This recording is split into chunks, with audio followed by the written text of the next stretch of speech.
नमस्कार, आप देख रहे हैं टीवी 24 नेटवर्क। मैं हूं आपके साथ पूनम यादव। बिहार में इस साल विधानसभा चुनाव होने वाले हैं। चुनाव के दिन भी नजदीक आ रहे हैं। दिन के नजदीक आते ही एनडीए में सीट शेयरिंग को लेकर चर्चा भी तेज हो गई है। एक तरफ विपक्ष एसआईआर से लेकर वोट चोरी के मुद्दे पर चुनाव आयोग और बीजेपी को घेरने का काम कर रहा है, तो वहीं दूसरी ओर एनडीए में सीट शेयरिंग के मुद्दे पर सहमति के बावजूद दो अहम दलों यानी बीजेपी और जेडीयू के बीच टकराव की स्थिति बनती जा रही है। खासकर एनडीए खेमे में स्थिति 2020 के चुनाव की तुलना में बिल्कुल बदली नजर आ रही है, क्योंकि उस समय एनडीए ने बिना किसी झिझक के नीतीश कुमार को मुख्यमंत्री पद का चेहरा घोषित किया था। जेडीयू को बड़े भाई का दर्जा देते हुए 115 सीटें दे दी थी। वहीं बीजेपी ने 110 सीटों पर चुनाव लड़ा था। लेकिन आज नीतीश कुमार के दर्जे और जेडीयू की स्थिति को लेकर एनडीए के भीतर असमंजस्य साफ दिखाई दे रहा है। दरअसल सीट शेयरिंग को लेकर बीजेपी और जेडीयू के बीच बराबर सीटों यानी 100 से 105 सीटों के बीच चुनाव लड़ने का समझौता हो गया है। लेकिन इस 2025 के विधानसभा चुनाव में बीजेपी और जेडीयू के बीच बड़ा भाई बनने को लेकर तनातनी देखी जा रही है, क्योंकि कभी हाँ कभी ना और कभी खामोशी, इन तीनों ही अंदाजों से बीजेपी ये संकेत देती दिख रही है कि अब की बार वो नीतीश कुमार को पहले जैसी प्राथमिकता देने के मूड में नहीं है। सीटों के बंटवारे में कौन बड़े भाई की लड़ाई 2025 के चुनावी समीकरणों की सबसे अहम कड़ी बन गई है।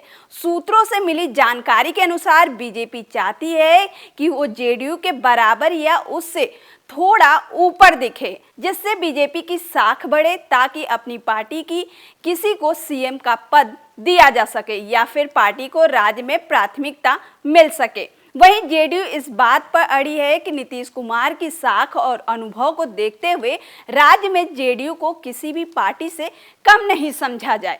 इसी बीच जेडीयू के बीच एक और मुश्किल खड़ी हो चुकी है, वो है चिराग पासवान की पार्टी लोक जनशक्ति पार्टी।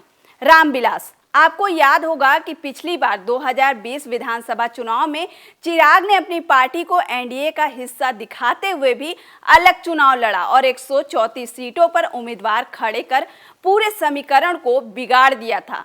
वहीं इस बार चिराग पासवान एनडीए में औपचारिक तौर पर शामिल हैं, इसीलिए बीजेपी और जेडीयू दोनों को उनके लिए सीटें निकालनी होगी। यही वजह है कि सीट शेयरिंग का गणित आसान नहीं रह गया है। जीतनराम मांझी का भी बदलाव अलग ही नजर आ रहा। उनकी पार्टी की भूमिका भले ही सीमित हो, लेकिन बिहार की जाति राजनीति में मांझी फैक्टर को नजरअंदाज करना आसान नहीं है। ऐसे में एनडीए को हर सहयोगी की महत्वाकांक्षा का हिसाब रखना पड़ रहा है। असल सवाल यही है कि क्या बीजेपी और जेडीयू अपने पुराने विश्वास और तालमेल की राह पर लौट जाएंगे, या फिर सीटों का ये खींचातान गठबंधन की नींव को कमजोर कर देगा। वहीं बिहार की जनता ये बखूबी देख रही है कि नीतीश कुमार को लेकर एनडीए के भीतर भरोसा कम हुआ है। बीजेपी का मौन या असमंजस्य कहीं न कहीं नीतीश की स्थिति को चुनौती देता है।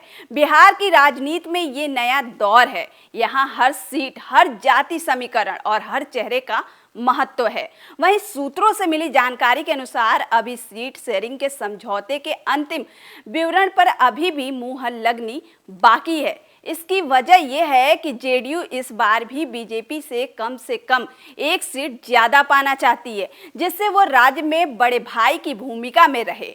एनडीए सूत्रों के अनुसार सीट शेयरिंग के मुद्दे पर आखिरी चर्चा अगले हफ्ते होने की संभावनाएं जताई जा रही हैं, जब गठबंधन के सांसद और वरिष्ठ नेता 9 सितंबर को होने वाले उप राष्ट्रपति चुनाव में मतदान से संबंधित प्रशिक्षण शिविर में भाग लेने के लिए नई दिल्ली में मौजूद होंगे। इस दौरान बीजेपी के शीर्ष नेता शहर में विभिन्न अन्य कार्यक्रमों में भी नेताओं की मेजबानी कर सकते हैं। हालांकि केंद्रीय मंत्री चिराग पासवान की जनशक्ति पार्टी रामविलास 40 सीटों के लिए जोड़ लगा रही है और ये तय करने में अहम भूमिका निभा सकती है कि किस पार्टी को कितनी सीटें मिलेंगी। लोजपा रामविलास अपने 5 सांसदों के आधार पर 40 सीटों का दावा कर रही है, लेकिन सूत्रों के अनुसार बीजेपी और जेडीयू उसे आधी से भी ज्यादा सीटें देने के मूड में नहीं है। ऐसे में एनडीए को तय करना होगा कि सीटों की ये जंग जीत की ओर ले जाएगी या अंदरूनी दरारों को और गहरा कर देगी। फिलहाल के लिए इतना ही। ये वीडियो आपको कैसी लगी हमें कमेंट कर जरूर बताएं। लाइक और सब्सक्राइब करना ना भूलें।